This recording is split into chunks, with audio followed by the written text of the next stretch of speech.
जय श्री राम। आज मैं आप सबको श्रीमद् भगवद गीता के 13वें अध्याय का पाठ सुना रही हूँ। यह 13वां अध्याय क्षेत्र और क्षेत्रज्ञ के बारे में है कि किस प्रकार से क्षेत्रज्ञ के बारे में जानकर हमें ज्ञान प्राप्त हो सकता है और एक जीव मुक्ति मोक्ष को प्राप्त कर सकता है। श्री कृष्ण भगवान बोले, हे कौतन्य, यह शरीर क्षेत्र कहलाता है। जो हमारा शरीर है उसे क्षेत्र कहते हैं। इस के जानने वाले को क्षेत्रज्ञ कहते हैं। इस शरीर को, इस आत्मा को, इस क्षेत्र को, इस शरीर को जो जान लेते हैं उसे क्षेत्रज्ञ कहा जाता है। संपूर्ण क्षेत्र में क्षेत्रज्ञ मुझे जानो। क्षेत्र और क्षेत्रज्ञ का जो ज्ञान है मेरे मत से वही ज्ञान है। सही रूप से ज्ञान तो वही है जो क्षेत्र क्षेत्रज्ञ के बारे में जान लेते हैं। यह क्षेत्र कैसे रूप का है, उनमें कौन कौन से विकार होते हैं, उसकी उत्पत्ति किस प्रकार से हुई और क्षेत्र का क्या प्रभाव है इत्यादि बातें संक्षेप में कहता हूँ, सुनो। अनेक ऋषियों ने अनेक प्रकार के छंदों में इसको बतलाया है। वेदों में भी पृथक पृथक वर्णन किया है और हेतु वाले ब्रह्मसूत्र पदों में विशेष करके भी यह ज्ञान निश्चय किया गया है। पंच महाभूत, अहंकार, बुद्धि, अव्यक्त प्रकृति, 10 इंद्रियां, मन और 5 इंद्रियों के विषय और इच्छा, द्वेष, सुख दुख, संघात, चेतना, धृति, इनके समूह संक्षेप में क्षेत्र और क्षेत्रज्ञ के यही विकार हैं। मान और पाखंड से रहित अहिंसा, सहनशीलता, सरलता, गुरु की सेवा, पवित्रता, अपने मन का संयम, इंद्रियों के विषय से विरक्ति, अहंकार रहित और जन्म मृत्यु बुढ़ापा, रोग दुखादि दोनों को देखना, पुत्र स्त्री ग्रह इत्यादि में आसक्ति न करना और इनमें अपने को सुखी दुखी न मानना और इष्ट अनिष्ट की प्राप्ति में हर्ष विषाद रहित रहना, अनन्य भाव से मेरी भक्ति करना, एकांत में रहना, जन समूह में रहने से विराग करना, मतलब ग्रुप में रहने से, जन समूह में। ज्ञान प्राप्ति के उद्देश्य से मोक्ष को सबसे श्रेष्ठ मानना, इसी को ज्ञान कहते हैं। इससे जो भिन्न है वह अज्ञान है। अब ज्ञ का स्वरूप वर्णन करते हैं।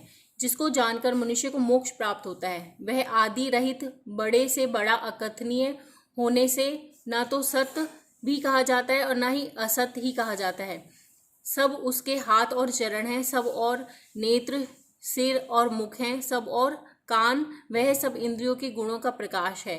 पर उसकी कोई इंद्री नहीं है, जिसको किसी से आसक्ति नहीं है, पर जो सबका आधार है, जो स्वयं निर्गुण होने पर भी गुणों का भोगता है, जो सब भूतों के बाहर भीतर है तो भी चर और अचर है, जो अत्यंत सूक्ष्म होने के कारण भी जाना नहीं जाता, जो दूर भी है और निकट भी है, जिसके विभाग नहीं होते पर जो भिन्न भिन्न भागों में विभक्त भी है, समान रहता है, समस्त भूतों का पालन, नाश और उत्पन्न करने वाला वही ज्ञेय है। वह अंधकार से परे ज्योतिर्मान, जो पदार्थों को ज्योति देता है, वही ज्ञान जानने योग्य पदार्थ ज्ञान के द्वारा जानने योग्य सबके हृदय में निवास करता है। इस प्रकार क्षेत्र, ज्ञान और क्षेत्र, इनको संक्षेप में कहा। इसे जानकर मेरा भक्त मेरे पद के योग्य होता है। प्रकृति और पुरुष दोनों ही अनादि हैं। विकारों और गुणों की उत्पत्ति प्रकृति से हुई है। कार्य और कारण को प्रकृति उत्पन्न करती है। पुरुष तो सुख और दुखों का भोगता है। प्रकृति में पुरुष रहता है, प्रकृति के गुणों का उपभोग करता है, तदनुसार उत्तम और अधम योनि में जन्म लेता है। इस देह में उसे उपद्रष्टा, अनुमंता, भर्ता, भोक्ता, महेश्वर, परमात्मा और परम पुरुष कहते हैं। इस प्रकार के गुणों के साथ प्रकृति और पुरुष को जो जानता है उसका रहन सहन चाहे जैसा हो, पुनः जन्म नहीं होता। कोई ध्यान से, कोई सांख्य योग से और कोई कर्म योग के द्वारा अपने को आत्मा में देखते हैं, परंतु कोई तो इस प्रकार से न जानते हुए भी दूसरों से सुनकर ध्यान करते हैं और श्रद्धा से सुनकर वे मृत्यु के पार चले जाते हैं। हे अर्जुन, स्थावर या जंगम सब प्राणी क्षेत्र और क्षेत्रज्ञ के संयोग से ही होते हैं। परमेश्वर सब भूतों के समान रूप से है। भूतों के नष्ट होने पर भी उनका नाश नहीं होता। इस भांति को जो देखता है वही देखने में समर्थ है।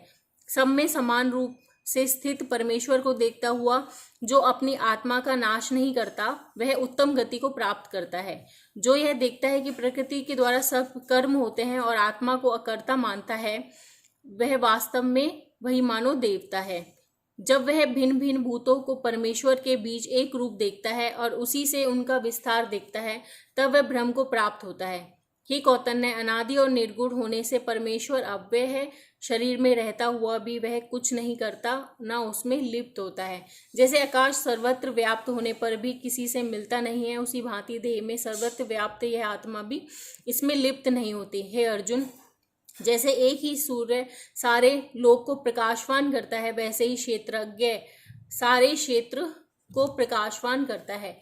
जो लोग ज्ञान दृष्टि से क्षेत्र और क्षेत्रज्ञ का भेद और भूतों की प्रकृति देखकर मोक्ष का उपाय जान लेते हैं, वे परम पद को पा लेते हैं। जय श्री राम। ये 13वां अध्याय समाप्त हुआ। आप सब खुश रहें, प्रसन्न रहें। जय श्री राम।